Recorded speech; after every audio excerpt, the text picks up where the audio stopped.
ने इस महंगाई को बढ़ाकर मुसलमानों का, पाकिस्तानियों का जीना हराम कर दिया है। बिजली हो, जब घर में गैस आ नहीं रही है तो उसके भाव बढ़ाने का क्या सेंस है। जब घर में लोड शेडिंग की वजह से, गैस शेडिंग की वजह से गैस अवेलेबल नहीं है तो महंगाई करने का उनके क्या सवाल है। जो ये महंगाई कर रहे हैं ये खुद सूदी लोग हैं, सूदखोर हैं, कमीशन खोर हैं, भत्ता खोर हैं।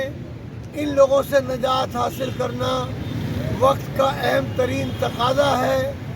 लोग खुदकुशी करने पर मजबूर हो चुके हैं और इनकी बदआमालियों की वजह से आए दिन कभी ज़लज़ला आ रहा है, कभी ट्रेन का हादसा हो रहा है और हर तरह से एक तबाही हो रही है।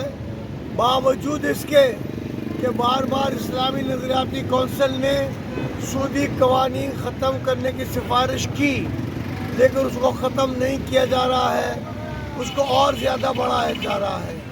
IMF से सूद का कर्जा लेकर ये लोग एक दूसरे को मुबारकबाद पेश करते हैं।